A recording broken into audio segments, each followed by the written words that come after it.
천사의 아침 방문을 찾아오신 여러분을 환영합니다. 오늘도 아침 예배 말씀으로 믿음과 위로의 시간을 갖게 되길 바랍니다. 또 아침 예배에 찾아오신 모든 성도님들을 진심으로 환영합니다. 오늘 아침 예배를 통해서 우리의 삶을 되돌아보고 하나님의 뜻을 구하고 다시 시작하는 시간이 되기를 간절히 바랍니다. 오늘은 아침 예배를 참여하시는 어떤 성도님께서 보내주신 간증을 읽어드리도록 하겠습니다. 매일 아침 말씀을 주셔서 감사합니다. 이 말씀을 함께하는 모든 이에게 하나님 은혜의 감동으로 굳건한 믿음과 거룩한 하나님의 품성이 심겨지기를 기도합니다. 아멘 이라고 보내주셨습니다. 귀한 간증 보내주신 성도님께 다시 한번 감사드립니다. 매일 아침 말씀으로 우리의 마음을 채워서 세상의 생각과 더러운 것들이 들어가지 못하도록 막는 것은 그리스도인 신앙에 있어서 매우 중요한 것 같습니다. 또한 거룩한 하나님의 품성이 심겨지는 이 시간이 되기를 간절히 바랍니다. 오늘 저희가 함께 부를 찬송은 저 멀리 배는 나의 시온성이라고 하는 찬송입니다. 이 찬송을 함께 하나님께 올려드리면서 아침 예배 시작하도록 하겠습니다.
간주하고 2절 한 번 더 부르겠습니다.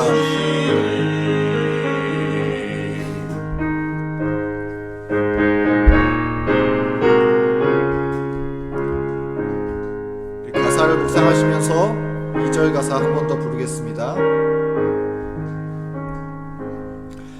아득한 나의 갈 길 가라고 저 동산에서 편히 쉴 때 내 고생하던 모든 일들을 주께서 아시니 빈들이 나 사막에서 이 몸이 고날지라도 오래 주 예수 날 사랑하사 늘 지켜주시리.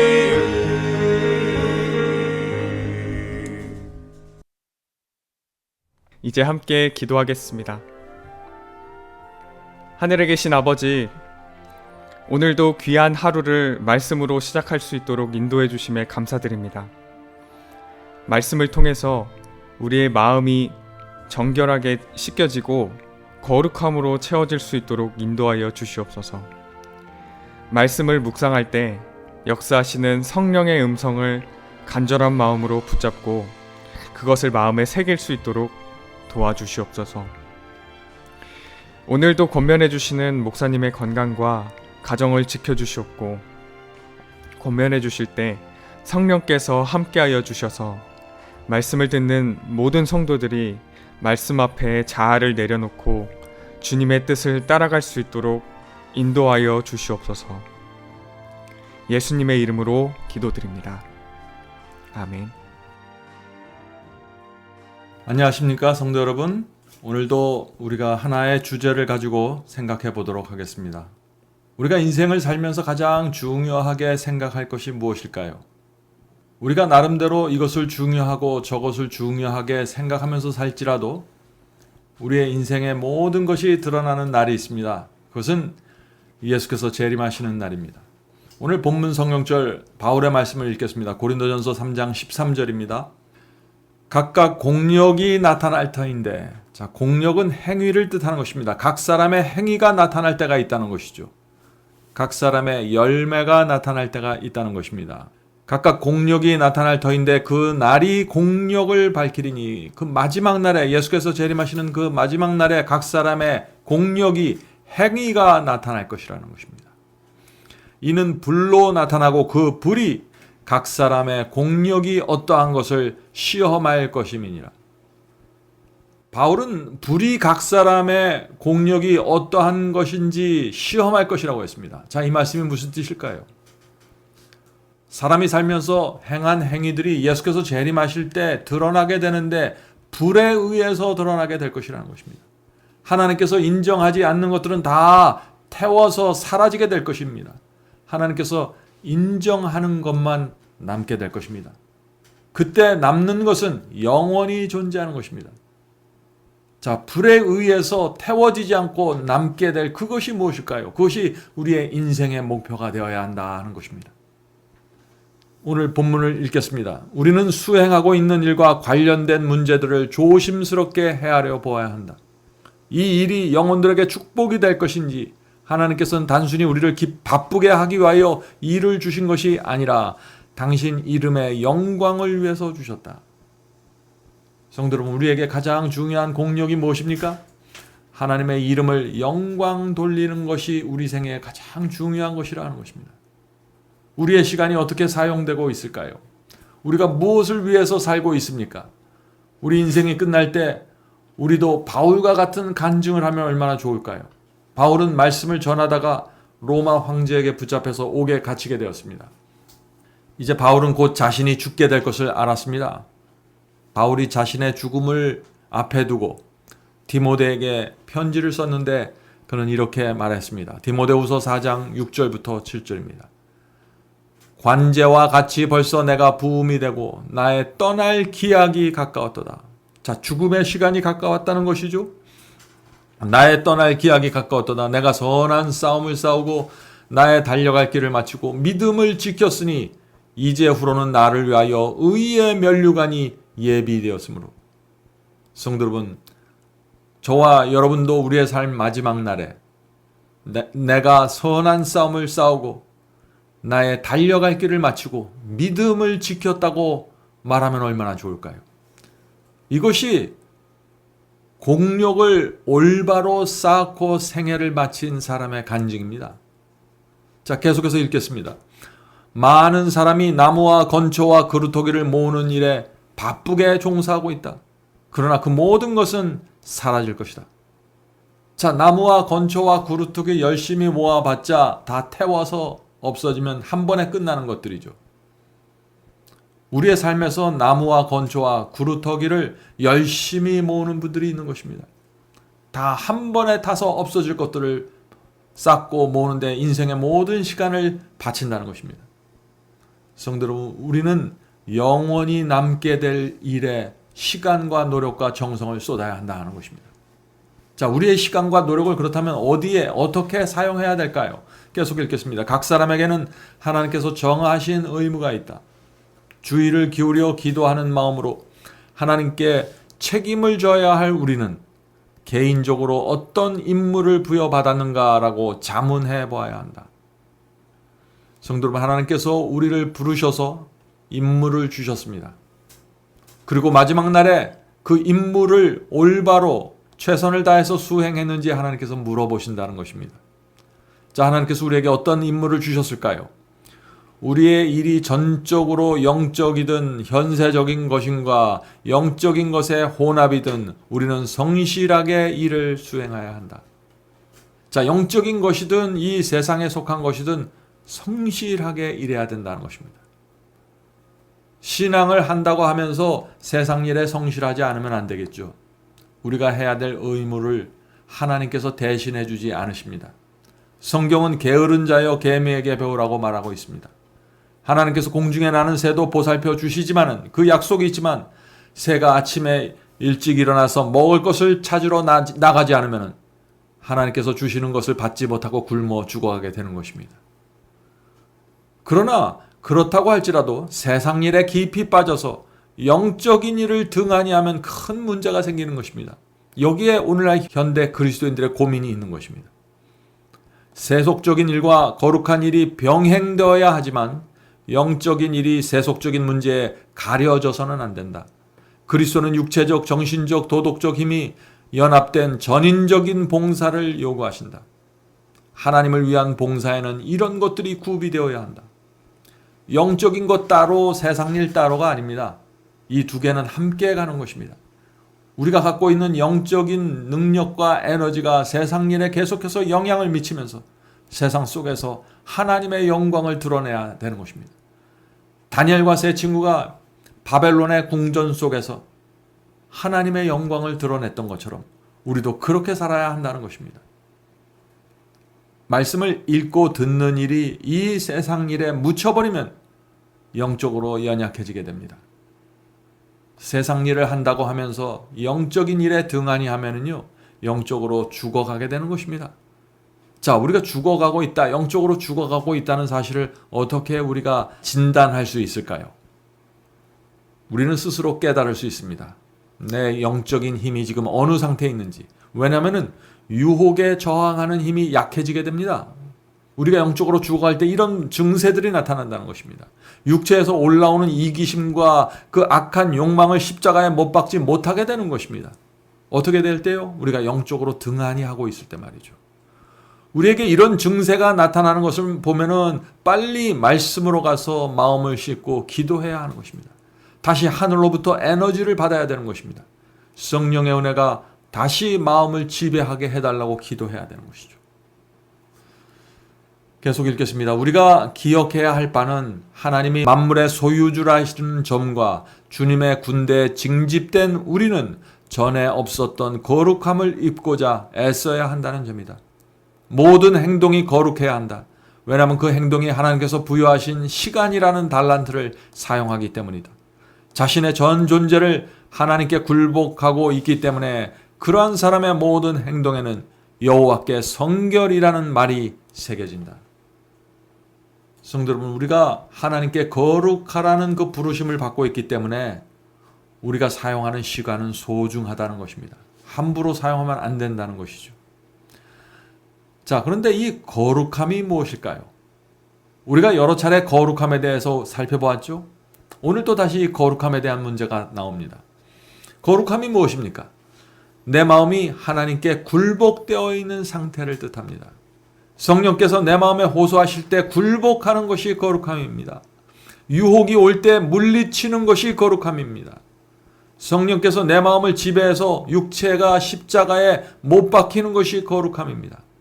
악한 욕망이 올라올 때 그것을 거절하고 물리치는 것이 거룩함입니다. 자, 그렇다면은 바울이 로마서에 기록한 이런 말씀은 어떻게 우리가 받아들여야 할까요? 로마서 8장 7절 8절입니다. 로마서 8장 7절 8절. 육신의 생각은 하나님과 원수가 되나니 이는 하나님의 법에 굴복치 아니할 뿐 아니라 할 수도 없습니다.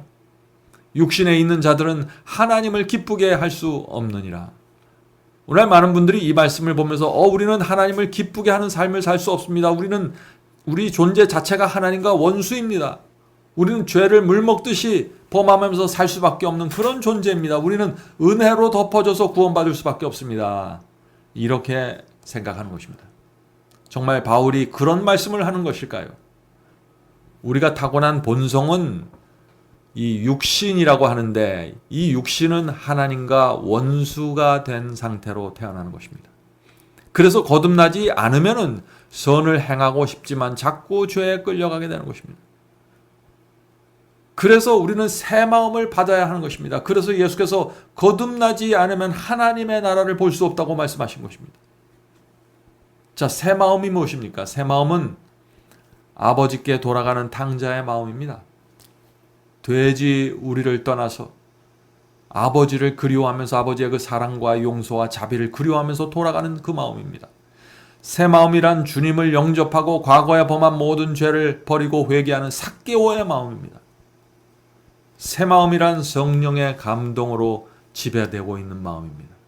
포도나무에 가지가 연결되어 있듯이 그리스도와 연결된 마음이 새 마음입니다. 새 마음을 받으면 그래서 육신에서 충동이 올라오고 유혹이 나를 끌어당겨도 죄에 끌려가지 않게 되는 것입니다. 새 마음은 그런 것들을 싫어하기 때문에 그렇습니다. 하나님이 좋아하는 것을 좋아하는 마음이 새 마음입니다. 새 마음은 일생에 한 번만 받고 끝나는 것이 아니죠. 새 마음은 날마다 받아야 하는 것입니다. 그래서 우리는 이렇게 기도해야 합니다. 주여, 오늘도 저에게 새 마음을 주시옵소서. 새 마음을 주께서 주셔야만 제가 그리스도인으로 살아갈 수 있습니다. 본문 읽겠습니다. 비록 일상적인 일일지라도 오감을 부패시키는 어떤 일도 착수해서는 안 된다. 자, 여기 오감이라는 표현이 나왔죠. 5가지 감각이라는 것입니다. 오감이란 정보가 두뇌로 들어가는 5가지의 통로를 말하는 것입니다. 눈을 통해서 정보가 두뇌에 들어가죠. 귀를 통해서 정보가 이 두뇌 속으로 들어가는 것입니다. 피부를 통해서도 어떤 느낌과 정보가 두뇌 속에 들어가는 것입니다. 그러므로 이 우리의 몸에 있는 이 5가지 감각을 잘 관리해야 된다는 것입니다. 왜요? 이 오감을 통해서 두뇌에 정보가 들어가기 때문에 아무거나 보고 듣고 그렇게 살면은 두뇌 속에 더러운 것들이 잔뜩 쌓이게 되는 것입니다. 조심해야 된다는 것이죠. 우리는 주님의 훈련소에 있다. 그분께서는 우리가 당신을 위해 봉사할 수 있도록 당신께서 친히 정하신 방법이 있다. 자, 여기 주님의 훈련소가 있다고 했습니다. 훈련소는 어떤 것일까요? 우리 청년들이 육군 훈련소에 들어가면은 세상과 연결된 것들을 규제하고 삼가한 상태에서 훈련받게 됩니다. 새에게 노래를 가르치려면 새 장을 천으로 덮어놓고 조용히 해놓고 노래를 따라 부르도록 연습시키는 것입니다. 영적인 일도 마찬가지입니다. 아무거나 보고 아무거나 읽으면서 부정적이고 더러운 것들을 아무런 경계하고 조절하는 마음 없이 다 받아들이면서 영적으로 훈련받을 수 없다는 것입니다. 그리스도인은 드라마나 영화를 열심히 보다가 갑자기 기도하기에 어려움을 느끼는 사람입니다. 세상 일에 몰두해 있다가 또는 다른 사람의 험담을 하고 가십을 하다가 갑자기 돌아서서 주의 말씀을 읽는데 어려움을 느끼게 되는 것입니다. 그것이 우리 인간의 두뇌이고 영성입니다. 우리는 그렇게 창조된 사람입니다. 그래서 우리 주변에 오감을 통해서 들어오는 것들을 조심하고 절제하지 않으면 영성을 유지할 수 없다 하는 것입니다. 자, 계속해서 읽어보죠. 많은 사람이 어려움을 당하는 이유는 하나님의 왕국을 진전시키는 일에 직접 나서지 않기 때문이다. 그러나 가장 비천한 일도 무시돼서는 안 된다. 자, 어려운 일을 당하는 일, 영적으로 어려운 일을 당하는 이유가 뭐예요? 하나님의 왕국을 진전시키는데 적극적이지 않다는 것입니다. 다 뒤에 물러서서 관중석에 앉아 있는 것입니다. 하나님의 왕국은 다른 누가 전진시켜주고 나는 구경만 하겠습니다 하는 이런 태도로 있으면 영적으로 무너지게 되는 것입니다. 만일 그것이 가장 정직한 일이라면 축복이 되며 우리를 더 고상한 분야로 인도할 것이다. 우리 앞에 1년이나 5년 또는 10년이 남아 있을지라도 우리는 오늘 의무에 충실해야 한다. 이 날이 우리의 최후의 날인 것처럼 매일의 의무를 충실하게 이행해야 한다. 어떤 분들은 예수께서 5년 안에 재림하실 것이라고 생각합니다. 어떤 사람은 10년 안에 세상이 끝날 것이라고 생각하죠. 그래서 그런 사람들은 날마다 해야 될 의무를 잘 하지 않으면서 살게 됩니다. 왜냐하면 세상이 곧 끝날 것이니까, 5년 안에 10년 안에 끝날 것이니까 그 5년 10년만 생각하면서 그렇게 계획하고 살아가는 것입니다. 그런 생각은 잘못된 생각이죠. 그리스도의 재림의 시기를 정해놓고 그것에 맞춰서 살다가 자신이 정한 시기에 예수께서 재림하지 않으면 어떻게 됩니까? 그 사람은 큰 시험에 들어가게 되는 것입니다. 그런 신앙은 그래서 성서적 신앙이 아닙니다.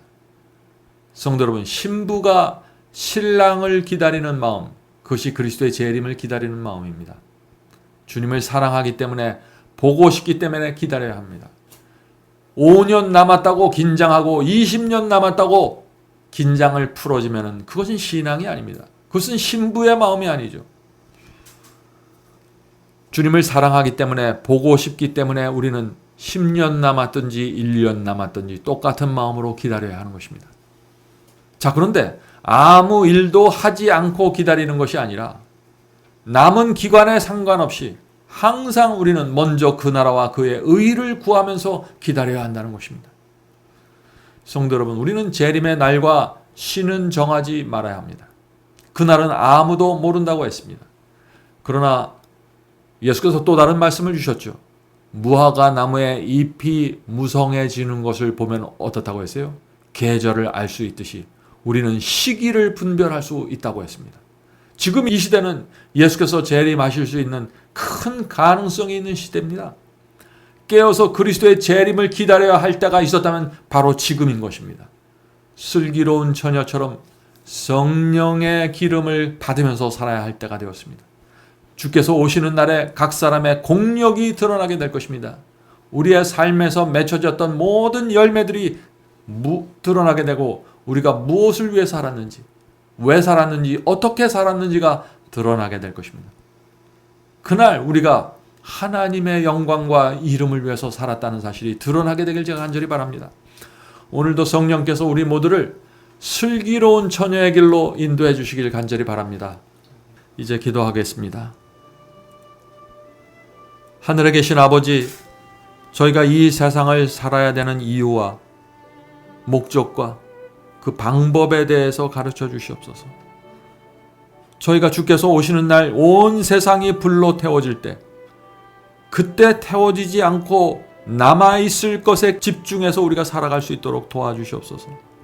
하늘에 계신 아버지, 우리가 이 세상에 살면서 세상 일을 해야 하지만 이 세상에 속하지 않고 하늘에 속한 자로 살 수 있도록 도와주시옵소서. 하늘에 계신 아버지, 오늘 이 자리에 함께 모여 예배드리고 기도하는 자들에게 함께하여 주시고, 오늘도 하늘로부터 새 마음을 받고 거룩함이란 그 태워지지 않는 그 신앙을 중심으로 그것을 바라보면서 살 수 있도록 도와주시옵소서. 신부의 마음으로 신랑을 기다리면서 살 수 있도록 도와주시옵소서. 저희가 이 세상을 살 때 주님을 사랑하며 내 이웃과 내 주변의 영혼들을 불쌍히 여기고 그들을 돕고자 하는 것이 목표가 될 수 있도록 도와주시옵소서. 이 모든 말씀 예수님의 이름으로 간절히 기도드립니다. 아멘. 성도 여러분, 마지막 사명에서는 아침 예배 채널을 별도로 운영하고 있습니다. 아침 예배 채널에서는 매일 새벽 6시에 예배가 올려지고 특별히 아침 9시에 생방송 예배가 진행됩니다. 원하시는 분들은 아침 예배 채널을 별도로 구독 신청하시고 저희와 함께 생방송으로 예배 드릴 수 있습니다. 아침마다 하나님의 말씀으로 저희가 주 앞에 나와 예배 드리는 신앙으로 함께 나가게 되길 간절히 바랍니다. 감사합니다.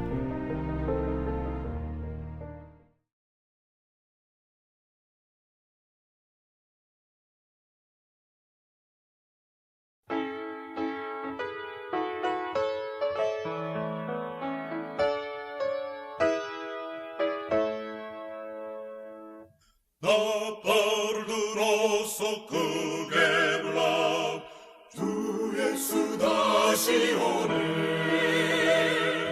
나그네 기꺼이 노래하라. 주 예수 다시 오네. 다시 오네. 다시 오네. 주 예수 다시 오네. 다시 오네. 다시 오네. 주 예수 다시 오네.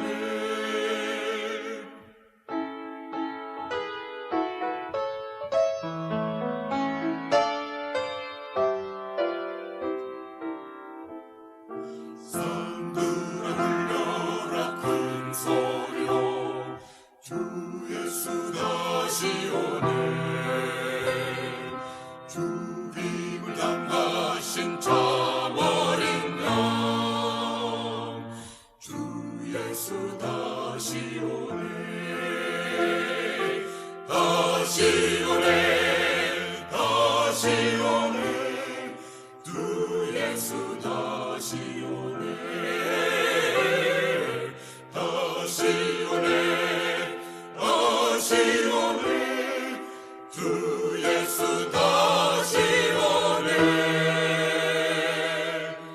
백성이 분노해 싸움싸우니 주 예수 다시 오네. 지식과 왕래가 증거하니 주 예수 다시 오네. 다시 오네. 다시 오네. 주 예수 다시 오네. 다시 오네. 다시 오네. 다시 오네.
오네